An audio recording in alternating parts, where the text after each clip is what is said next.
Bienvenido una vez más a su programa Fe Sin Límite, un programa en el cual su fundamento viene basado en lo que es la palabra de Dios. En el día de hoy le doy las gracias a producción por la invitación para poder dar la introducción en este programa tan interesante, el cual fortalece el alma, porque sinceramente cuando la palabra viene directamente de la Biblia, que es la palabra de Dios, uno queda verdaderamente fortalecido.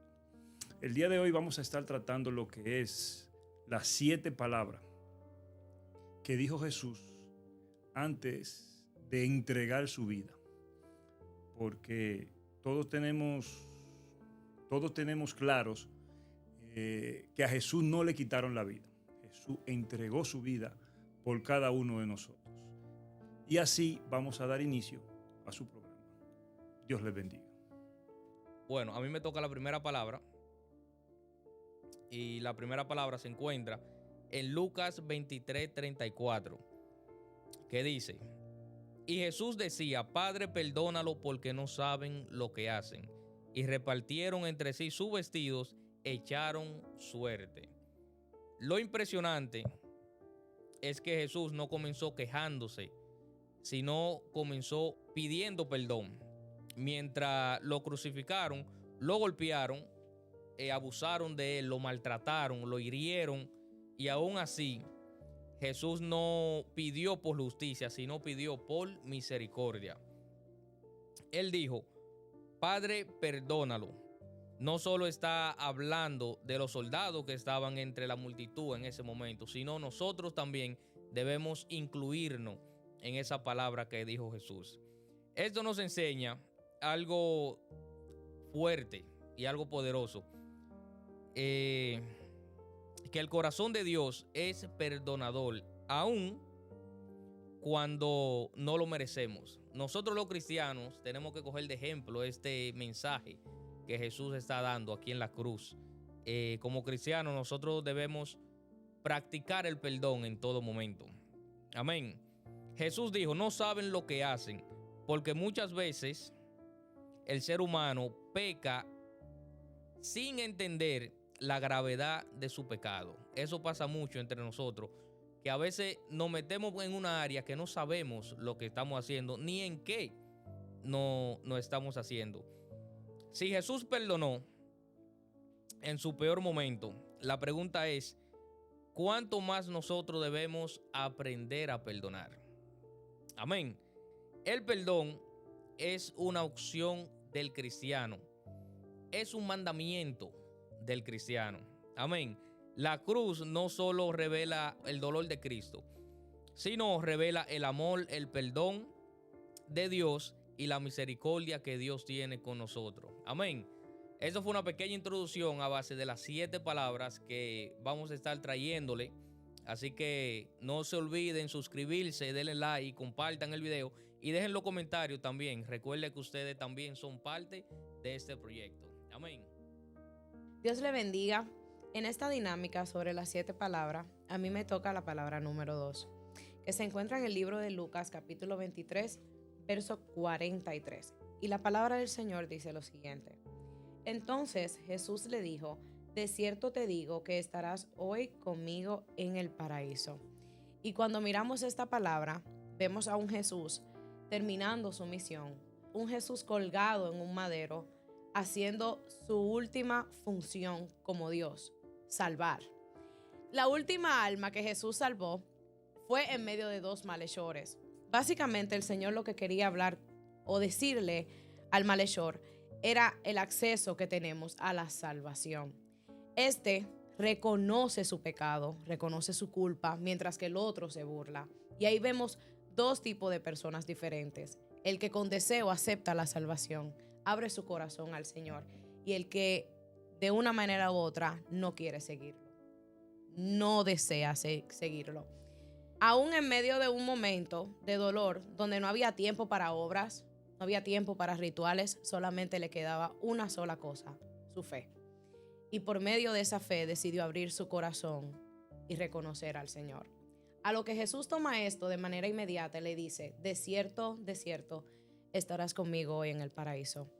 Vemos un Jesús que en medio de todo el peso que llevaba, todo el pecado que cargaba sobre sus lomos, decidió salvar.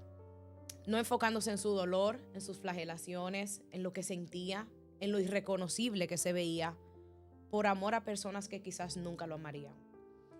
En este momento nos damos cuenta, y esta escena nos enseña una salvación que es por gracia y no por obras, no por lo que yo soy capaz, no por lo que yo puedo conseguir, sino porque Él desea salvarme. En esto Jesús te asegura la salvación inmediata y nos muestra que es un regalo del cielo, no un mérito. Razón y motivo para esta palabra fue para revelar su autoridad para salvar y darnos acceso a la vida eterna. Con tan solo confesarlo y reconocerlo como Dios, tenemos acceso a acercarnos al Padre y ser salvos por medio de Cristo. Lo que nos muestra que la vida eterna comienza inmediatamente después de la muerte. Dios les bendiga. La tercera palabra que exclamó Jesús en la cruz del Calvario se encuentra en Juan 19, 26 al 27. Mujer, he ahí tu hijo. Hijo, he ahí tu madre. Jesús, en un momento crucial y doloroso en la cruz del Calvario, se enfoca en el llanto y la angustia de María, en su rol de madre. Exclama la siguiente palabra: mujer, he ahí tu hijo, como una forma de consolar y hacerle entender que no estaría sola. Expresa: hijo, he ahí tu madre. Como siempre, Juan, el discípulo amado, acompañaba a María a los pies de la cruz. Esta palabra no solo consolaba a María, sino que Jesús delegó un compromiso y un vínculo entre María y Juan. Jesús, a pesar de su agonía, se olvida de sí mismo para asegurar el bienestar de los demás. Este pasaje nos deja esta enseñanza: el cumplimiento del deber filial. Jesús honra el mandamiento de cuidar a los padres. Dios les bendiga.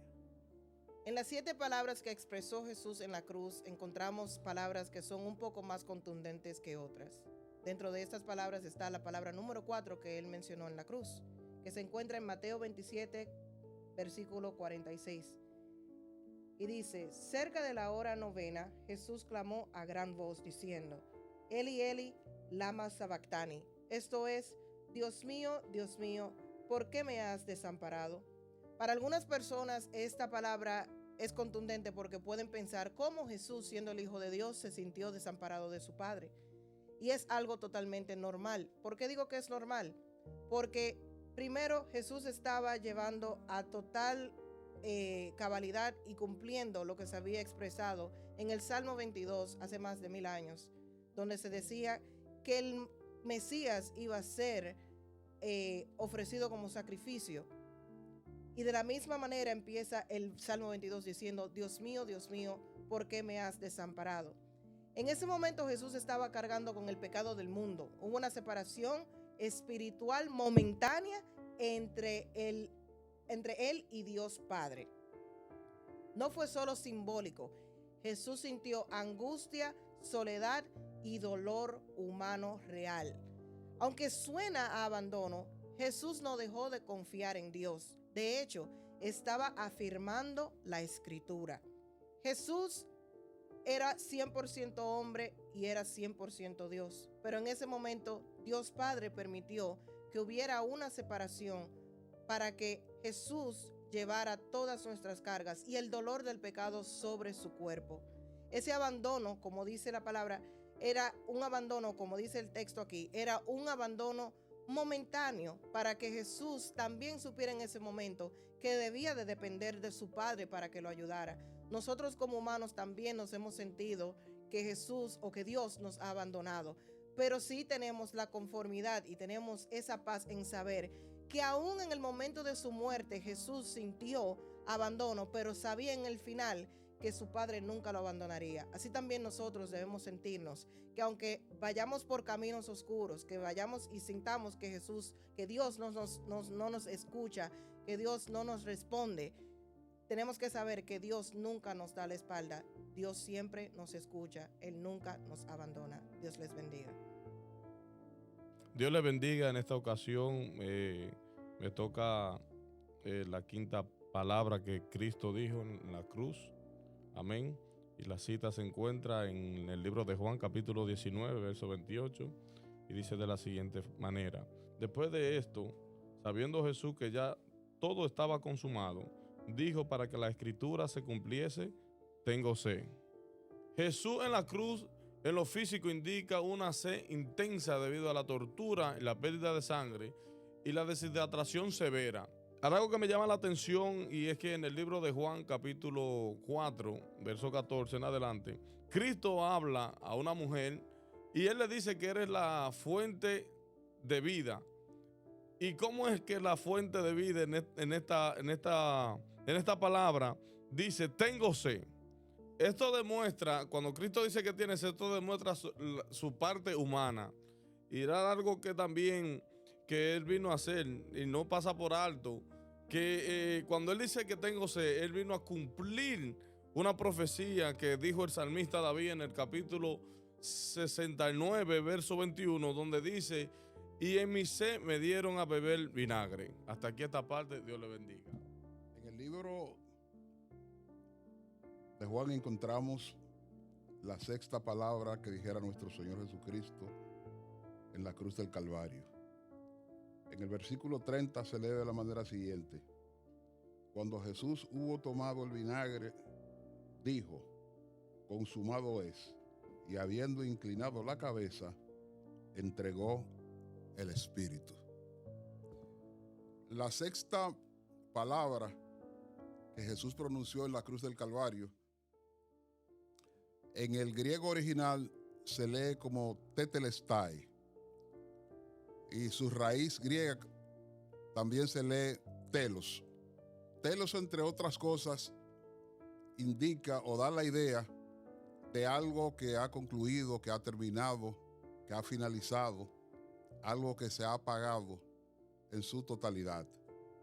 En la época bíblica, cuando alguien contraía algún tipo de contrato o tenía una deuda y la finalizaba, la firma final que concluía dicho contrato, se usaba ese término, tetelestai, que significa, entre otras cosas, ya no te debo, te pagué lo que te debía.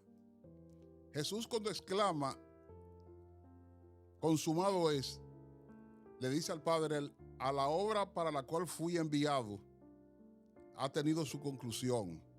He hecho lo que me mandaste hacer. He cumplido a cabalidad con la asignación que me diste desde la eternidad.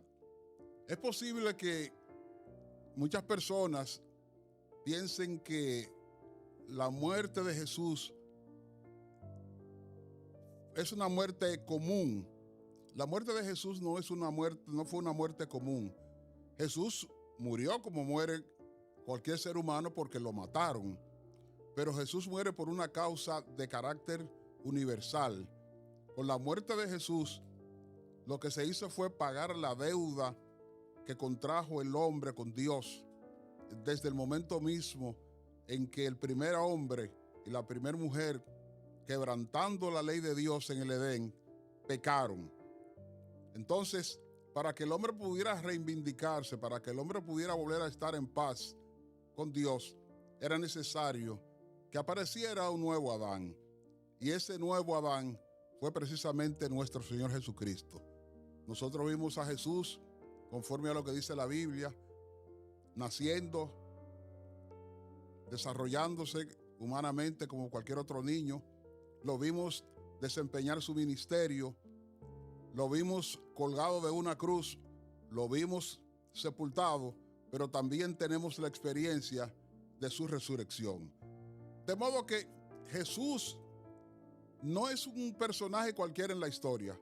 Jesús es el antes y el después de la historia. Los 3 eventos más significativos, más grandes que conoce la historia humana es el nacimiento, la muerte y la resurrección de nuestro Señor Jesucristo. Sin esos 3 eventos, el mundo no tendría mucho sentido, no se podrían explicar muchas cosas. Jesús, con su nacimiento, óigase bien, con su nacimiento, Jesús establece la bipartición de la historia. No se puede escribir lo de ayer y lo de hoy sin usar el término antes y después de Cristo, dando a entender que Cristo no es un mito, Cristo es la realidad, Cristo es Dios encarnado. Por eso Juan dijo al principio de todas las cosas, en el principio era el Verbo, y el Verbo era con Dios, y el Verbo era Dios. Sin Él, todas las cosas que han sido hechas no hubieran sido posible que fuesen hechas. Porque Jesús no vino sencillamente a convertirse en una figura histórica para que se hablara de Él de manera vaga, de manera sin sentido. Jesús vivió una vida normal entre los hombres, pero dice la Biblia que vimos en Jesús su gloria como la unigénito del Padre. Vivió entre los hombres, fue tentado, dice la Biblia que fue tentado en todo. Lo que más me llama la atención es de que Juan es el único que registra esta palabra de cuando Jesús dice consumado es. Juan no es un testigo cualquiera. Juan anduvo con Jesús. Juan estuvo al pie de la cruz mientras Jesús era crucificado, mientras era vilipendiado por sus enemigos. Juan estuvo en el Getsemaní. Juan estuvo en todos los eventos de la vida ministerial de Cristo, de modo que pudo escuchar claramente cuando Jesús dijo, tengo sed. Pudo oír claramente cuando Jesús dijo, consumado es. De modo que si para los que nos están escuchando en este momento no tenían una idea clara de lo que significaba esta expresión, esperamos haber aportado algo, y si usted cree que le es suficiente, amén, y si no, siga investigando, porque cuando Jesús dijo consumado es, cumplió a cabalidad el plan de Dios en la tierra. En Lucas capítulo 23 y su verso 46 leemos, entonces Jesús, clamando a gran voz, dijo, Padre, en tus manos encomiendo mi espíritu. Y habiendo dicho esto, expiró.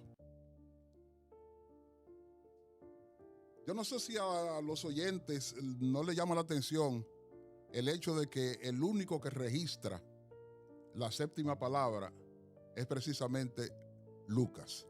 De los 4 evangelistas, Lucas tenía algo que lo diferenciaba de los demás, y era que su profesión era la de médico. Como médico, Lucas pudo certificar, pudo diagnosticar la muerte física de nuestro Señor Jesucristo. Nadie le pudo rebatir lo que él afirmó acerca de la muerte de Jesús por su condición de médico. Sin embargo, hoy por hoy siempre se ha tratado de presentar teorías tratando de minimizar el hecho de la muerte de nuestro Señor Jesucristo. Algunos humanistas sostienen de que Cristo no pudo haber muerto porque si era Dios, Dios no muere. Los fundamentalistas, entre otras cosas, tienen la mentalidad y enseñan un montón de teorías y posibilidades lógicas que pretenden, entre otras cosas, desvirtuar la muerte de Jesús. Sin embargo, no se ha podido, históricamente no se ha podido presentar lo contrario. Los docistas, por ejemplo, no creyeron nunca que Jesús fuera verdaderamente humano.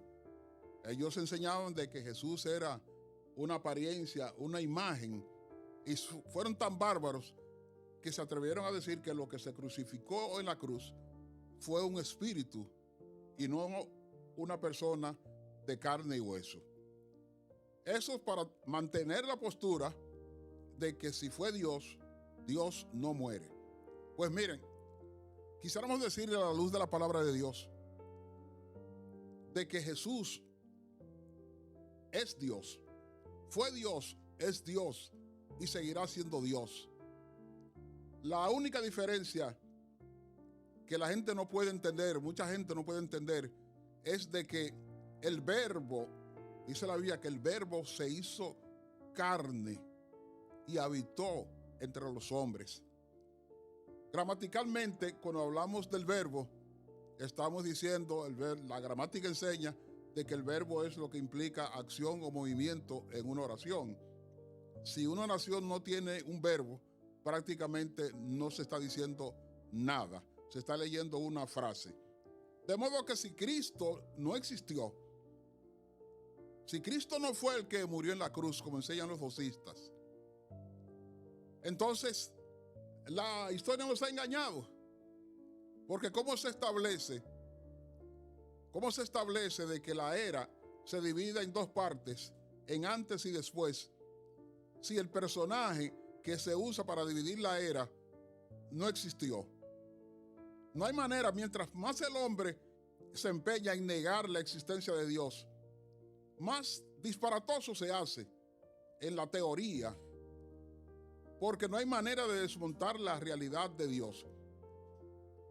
La historia enseña que Jesús, como hombre, vivió entre los hombres, que entre sus discípulos hubo uno llamado Judas, que lo vendió por 30 piezas de plata. La Biblia enseña de que cuando llegó el momento de Jesús ser crucificado, pasó por el proceso por lo que pasa cualquier reo.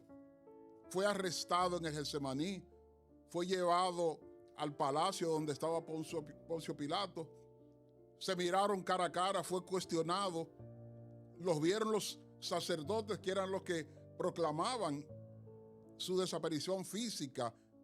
Entiéndase que cuando hablamos de sacerdotes, estamos hablando de dos personajes, uno llamado Anás y el otro Caifás. Pero allí también estaban algunos de sus discípulos. Al pie de la cruz, ahí estaba su madre, esa mujer a quien él le encomendó el cuidado de Juan, y a la inversa le dice a Juan: hijo, he ahí tu madre, madre, he ahí tu hijo. Ahí estaban las demás María.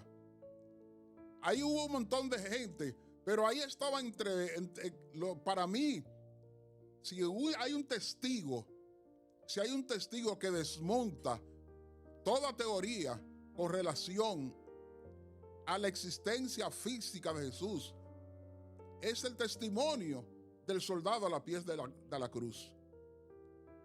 Ese soldado que toma una lanza y traspasa su costado, ese romano, ese soldado que ve que de su costado fluye sangre y agua, ese soldado que exclama al pie de la cruz: verdaderamente este era el Hijo de Dios.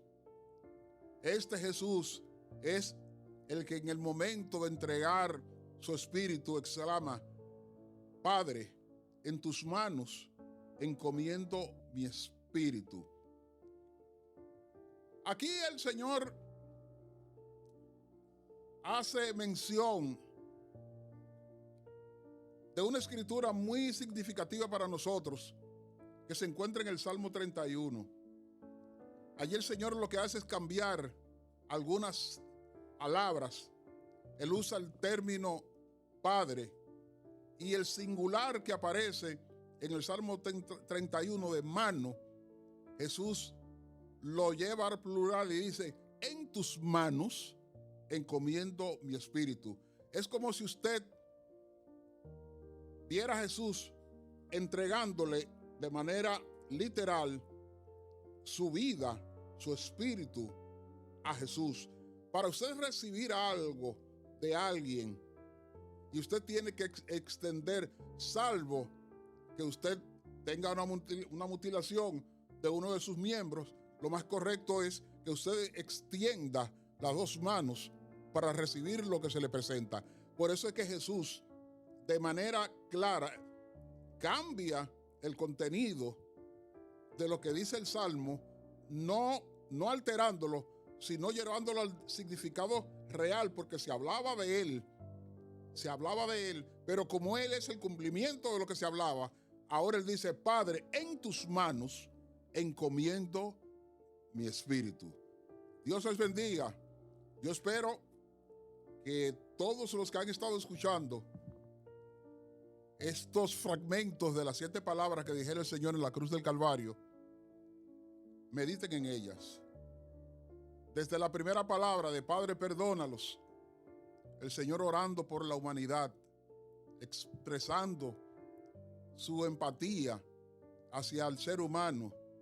Si Jesús, el que murió en la cruz, hubiera sido un verdugo favorecido por la gracia romana, es posible que como hombre exclamara, en vez de perdón, que los fustigara a todos, que los matara a todos, que los condenara.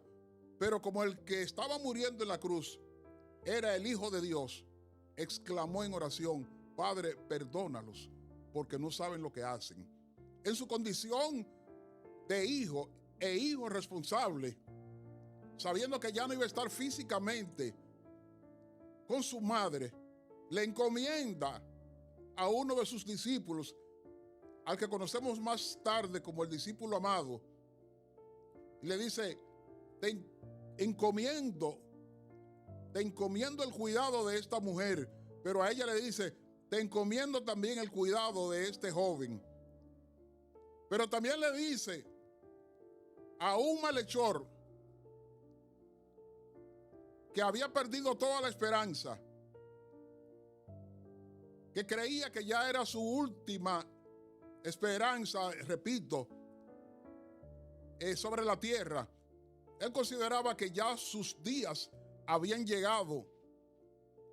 Sin embargo, en su agonía, le pide a Dios y le dice: Padre, cuando vengas en tu reino, oiga cómo le dice, cuando vengas a establecer tu reino, acuérdate de mí. Si analizamos esto, el hombre lo que estaba era pidiendo: cuando tú vengas a establecer tu reino milenial y posteriormente la eternidad, no te olvides de mí. Quiero que te recuerdes de mí, que me favorezcas. Pero el Señor, aún en la cruz, demostró su bondad para con el hombre y le dijo: de cierto te digo que hoy, no mañana, no, hoy estarás conmigo en el paraíso. Le aseguró. Amén. De modo que así vemos ahora en la cuarta palabra del Señor, cuando el Señor dice: Padre, ¿por qué me has desamparado? El Señor no está diciendo una cosa cualquiera.